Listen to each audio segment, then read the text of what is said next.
Apakah menurut saya itu agak agak sedikit sensitif atau bagaimana itu, Ustaz? Ah, Atau iya. apa kenapa kira-kira kita mau mengulik atau menyorot masuk ke kehidupan santri? Gitu ya. Iya.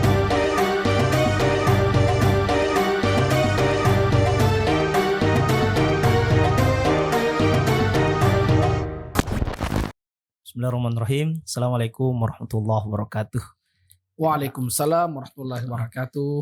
gimana kabar Tas? Tas? Alhamdulillah, baik-baik ji.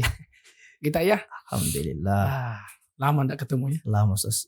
Seingatku pernah direncanakan itu ketemu, berbincang-bincang juga tetapi mungkin karena faktor kesibukan Tas. Kesibuk sekali kuliah ini. Tidak, sama-sama jadi sibuk.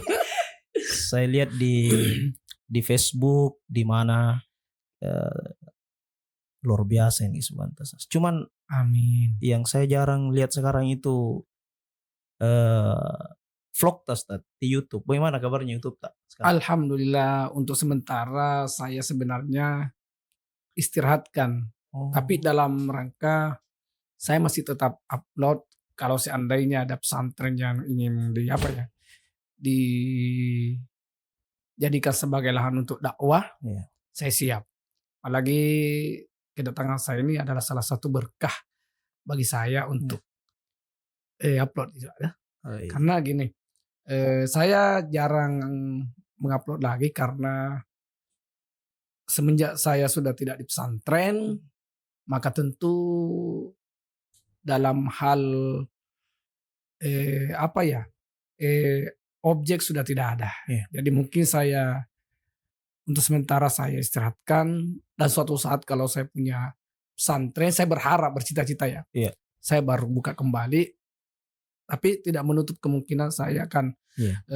memperkenalkan kepada seluruh viewer saya tentang dunia pesantren-pesantren Iya. selain pesantren yang pernah saya tempati untuk mengabdi, Oh, iya. seperti itu. Sebenarnya menarik ini Tas. Sebenarnya saya coba telusuri itu konten-konten tak tuh. Jadi di awal berdirinya itu kan saya lihat vlognya yang sifatnya umum apa segala Mhm. macam sampai kemudian akhirnya kita konsen sama pesantren. Mhm. Nah, sebenarnya kalau entah mungkin saya yang kurang riset atau mungkin kurang gaul di YouTube atau bagaimana, tapi menurutku konten yang isinya tentang pesantren itu apalagi segala hal yang terkait dengan kehidupan Mhm. santri, santriwati yang ada di pesantren itu bisa kita katakan jarang lah, mudah-mudahan saya tidak salah. Mhm. Dan menurutku kita termasuk berani untuk mengambil konten-konten seperti itu, Ustaz. Iya. Apakah menurut saya itu agak agak sedikit sensitif atau bagaimana itu, Ustaz? Atau Iya. apa kenapa kira-kira kita mau mengulik atau menyorot masuk ke kehidupan santri? Gitu ya. Iya. Sebenarnya awalnya sih saya maunya tidak melakukan hal seperti itu. Iya. Tetapi karena ternyata melihat keadaan para penonton saya, Hmm. ternyata mereka banyak mengambil nilai-nilai, positif yang ada yang pernah saya upload. Iya. Dan saya memperkenalkan kepada masyarakat bahwa beginilah sebenarnya dunia pesantren. Iya, iya. Karena paradigma pesantren yang ada di tengah-tengah masyarakat, itu kan ada 2 versi. Iya. Ada yang menganggap, terlalu kolot, Iya. hidupnya monoton. Oh, gitu. Itu terus ngaji Iya, iya. terus, tidak ada keseruan, Heeh. tidak ada permainan di Iya, dalamnya. iya, iya. Iya. Dan ada juga yang mengatakan, beranggapan bahwa pesantren itu modern, Heeh. disiplin seperti, militer. Militer ya. Dengan konten-konten yang saya pernah upload di YouTube saya, Iya.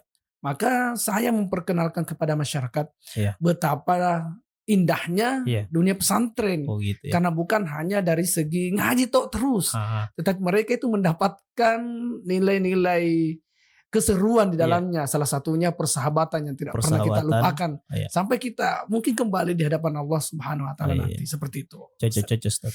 Berarti ada semacam upaya juga Sasdi untuk apa istilahnya melawan tanda kutip stigma bahwa pesantren itu penjara suci ya. Artinya diidentikan dengan penjara. Iya, seperti itu. Sehingga mungkin ada orang berpikir oh mungkin kaku apa dan segala Iya, macam betul. di dalam. Tetapi kalau kita lihat Ustaz, kan apa yang melatar belakangi ini Ustaz sampai kita saya juga mau terlibat di YouTube misalnya jadi vlogger pesantren lah misalnya seperti itu. Ide awalnya itu Ustaz, apakah karena coba-coba atau memang ada misi yang kita bawa sejak dari awal? Gitu. Jujur Ustaz, saya sebenarnya awalnya apa ya, coba-coba aja. Oh, coba-coba. Itu pun karena saya melihat waktu itu di bulan Ramadan ya pasnya. Iya. Di bulan Ramadan pas saya imam ya. Iya. Saya kan waktu itu ada zikir bersama teman. Iya. Disitulah saya bincang-bincang sampai pagi. Ini artis ya, kerjaannya ini sembarang saja diupload. Luar biasa. Penontonnya luar biasa ya anunya, apa ya, viewersnya. Masa saya tidak bisa seperti itu? Wah, saya juga bisa. Akhirnya kalau tidak salah itu hari pertama bulan Ramadan ya, atau hari pertama di Lebaran ya. Kalau tidak salah, saya lah berani buat iseng-iseng aja. Sampai saya masuk di pondok lagi ngajar, mengabdi, tinggal sama santri, saya upload lah. Ternyata banyak banyak yang memberikan kesan positif. Tolong Ustaz upload bagaimana keadaannya santri begini. Akhirnya saya berani. Berarti ada memang permintaan ada permintaan, ada request lah. Ya, ada request. Justru request itulah yang membuat saya berani untuk memperlihatkan mereka gitu. Tentang inilah dunia pesantren sebenarnya mereka tidak tahu. Meskipun mungkin ada yang haters Susdi. Wah, jelas. Ada atau tidak ada hatersnya kalau yang seperti itu? Banyak. Justru saya ada yang haters saya.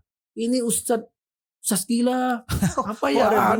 Ada lagi yang bilang ya, Ustaznya ini Ustaz ya maaf ya. Ya seperti itulah. Ada juga bilang komen Ustaznya psikopat. Ya luar biasa ya.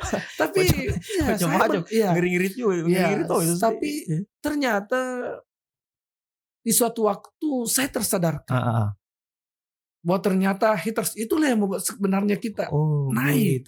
Jadi kalau ada konten tidak ada hatersnya itu tidak akan naik. Buktinya setelah saya dianiaya seperti itu, tanda kutip ya, aniaya sosial ya. Ternyata seperti itu. Ternyata itulah yang membuat banyak yang menakutkan saya menangis. Tetapi para viewer saya sendiri yang mau hantam-hantam. Ternyata situlah saya berpikir, wah, saya ini tinggal menonton gayanya ini karena ada pembela saya juga ini. Jadi ternyata setelah saya pikir kalau kita bikin konten, kalau tidak ada hatersnya itu tidak akan naik. Susah ya. Makanya kalau mau kita ini, viewersnya kita ini Mas, alumni kita ini pondok kita ini, pondok tercinta kita ini ya, harus ada yang haters ya. Harus ada hatersnya. Selama tidak ada hatersnya kan, iya kan, coba jujur deh, ada hatersnya ini. Saya belum riset gitu Ustaz. Tapi jangan Ustaz, bukan haters piaraan itu Ustaz.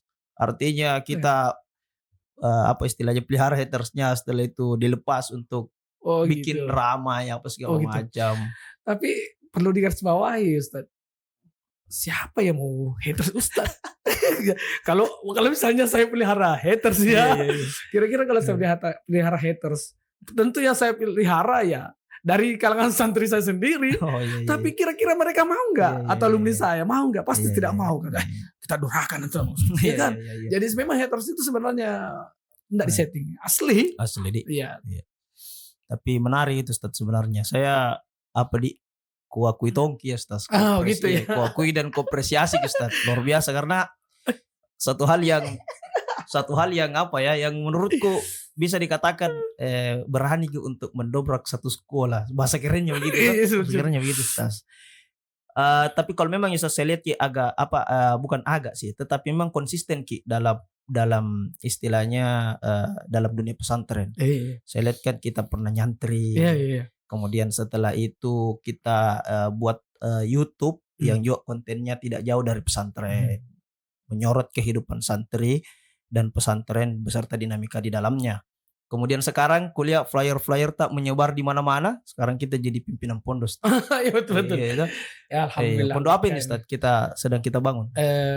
Tentu pondok yang saya bangun tidak jauh lah dengan alma mater kita. Gitu dia. Karena kita ini lahir dari rahim yang sama, yaitu Pondok Pesantren Tahfizul Quran Al Imam Arsy. Maka tentu mindset kita seperti itulah. Tetapi saya berpikir ini tidak mudah. Iya. Karena kita merintis. Betul. Namanya merintis ya. Siapkan mental, moral, betul. Semuanya. Semua. Kita harus korbankan. Maka saya katakan kepada Allah. Iya. Saya sudah berjanji dalam hidup saya.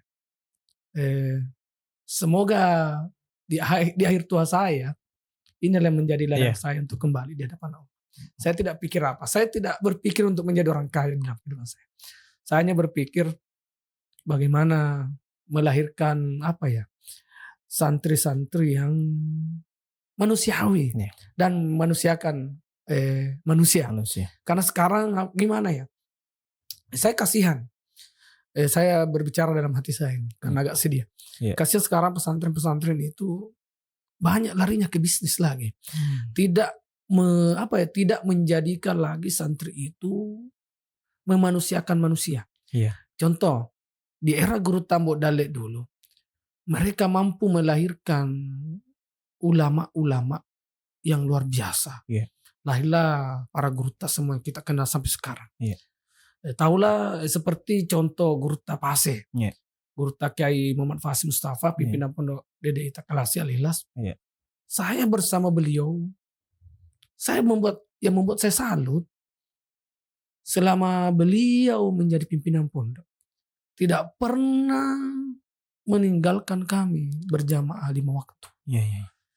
Dan betapa baiknya beliau, kalau kami santri tidak punya ikan, saya masih ingat waktu itu, beliau yang kasih kita ikan, yang penting jangan pulang kampung. Disitulah saya melihat kalau dulu Guru tak sekali beramuk Dalek ini, Allah yarham, Guru Tambok Dalek betul-betul meniatkan dalam dirinya untuk menjadi seorang manusia yang mampu menjadikan santri-santrinya melebihi daripada dia. Inilah yang sebenarnya kita cari.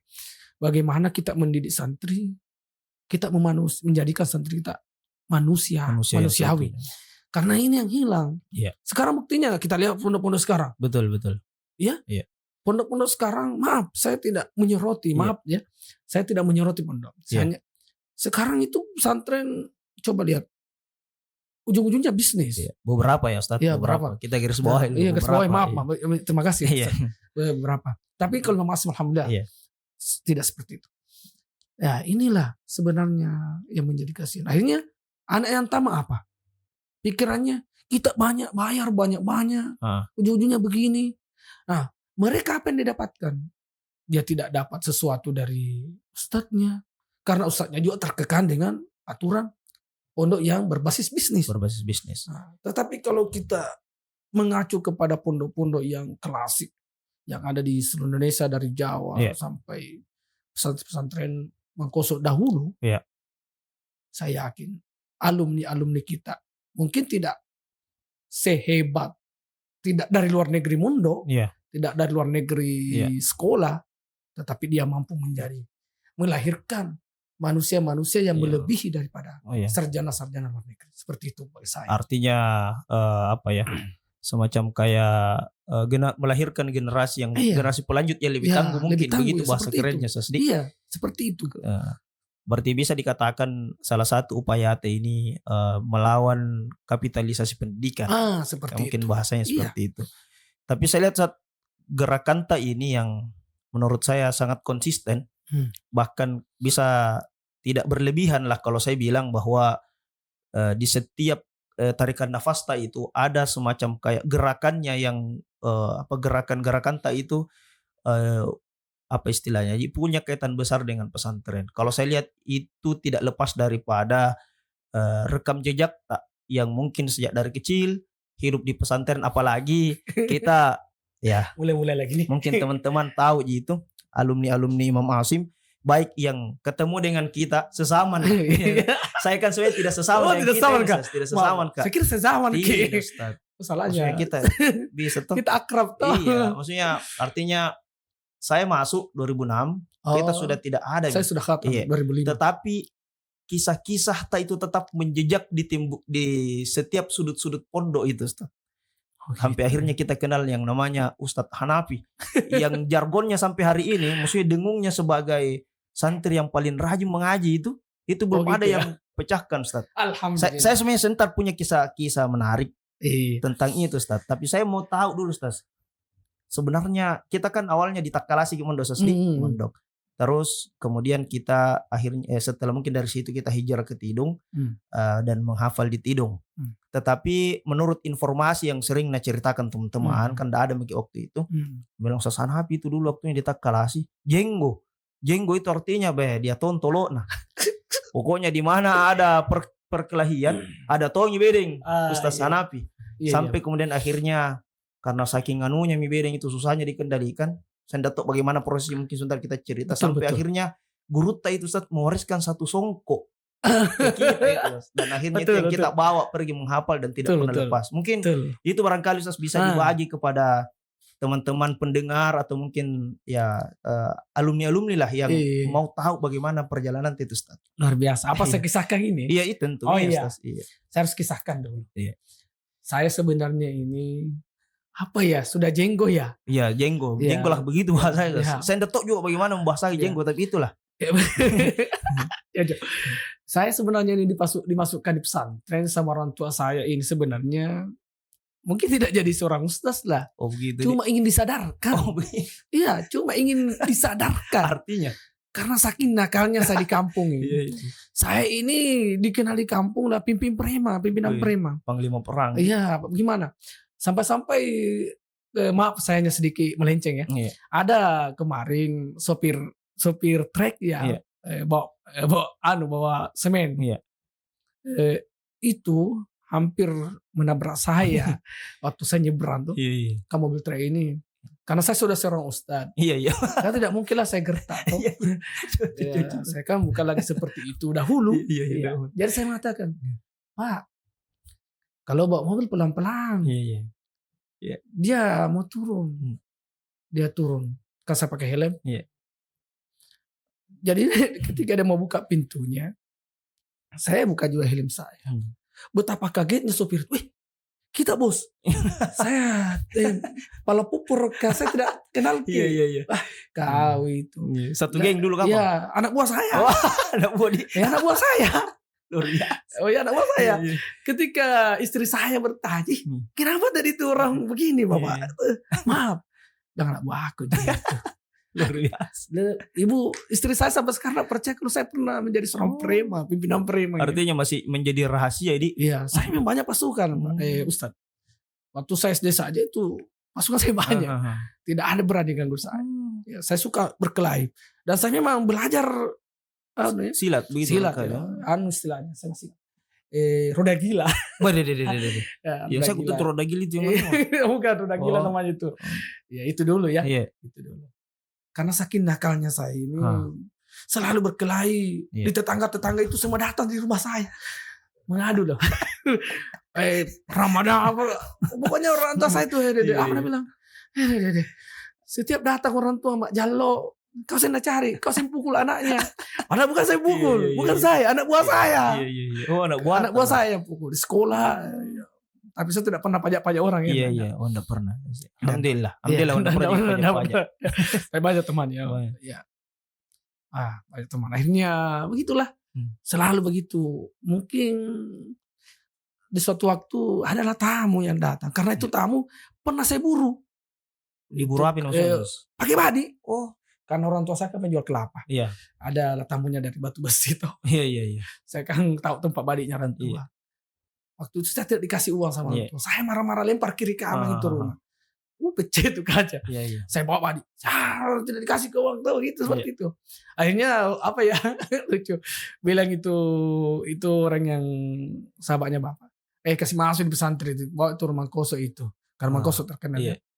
Bawa itu rumah koso itu. Kalau kini anak-anak kasih turun rumah koso itu sadar. Akhirnya seperti itu. Saya dikasih tahu sama saya tidak mau kau sekolah di Mangkoso. Mangkoso kan tidak kenal kita Takalasi waktu itu. Tidak dikenal. Belum dikenal siapa itu, apa itu Takalasi di mana itu. Nah bilang saya tanya sama bapak saya, itu di pesantren apakah dipelajari? Jinak mengaji sih. Kalau saya bisa juga mengaji. Kenapa saya mengatakan mengaji? Saya itu jujur, saya tuh tidak tahu bilang apa ya, bilang mau suaraku. Saya pernah juara 1 lomba tilawah. Berarti andalan tonjek di situ di Ustaz. Andalan tonjek kampung. Berarti memang ada di basicnya. Ada di percikan-percikannya. Ada. Karena saya sudah belajar sama Syekh Puang Ngati Asagap. Itu seorang Habib. Saya sudah belajar di situ. Kebetulan hanya ada di Mangkoso ya sekolah. Dia selalu pengaruh saya tuh Mangkoso tuh. Iya. Ya, sama beliau alhamdulillah beliau sudah kembali. Insyaallah. Saya dipengaruh sama Syekh. Beliau ini adalah seorang mursyid tarekat Halawatiyah Yusuf. Kalau tidak salah. Dia lah yang pengaruh saya. Akhirnya saya, karena saya ini paling bodoh kalau matematika sebenarnya. Membuat saya bodoh karena membuat saya bodoh. Yang membuat saya menyesal itu karena saya bolos. Menghafal kali-kali saya selalu bolos. Namanya orang nakal. Iya. Selalu jendela. Ya. Akhirnya karena faktor itu saya tidak tahu matematika. Seandainya saya pintar mungkin tidak di pesantren. Saya bilang sama orang tua, saya ketanya orang tua, Bapak, Mbok bahasa Bugis ya. Iya. Mbok, Eropa sekolah pesantren. Kalau kita sekolah pesantren, ada ke pelajaran matematika? Iya. Nah bilang, iya tuh, karena guru matematika aku dulu sakang itu. Itu guru matematika kita kan dulu. Iya. Patah-patah itu apa ya? Mister panjang itu. Ngeri mentong dulu. Ngeri guru dulu. Ngeri patah-patah itu. Tidak patah itu, Mister pakai sapu lidi, sapu ijuk, sapu lidi ya? Sapu lidi yang full itu. Yang full. Dihantamkan semua.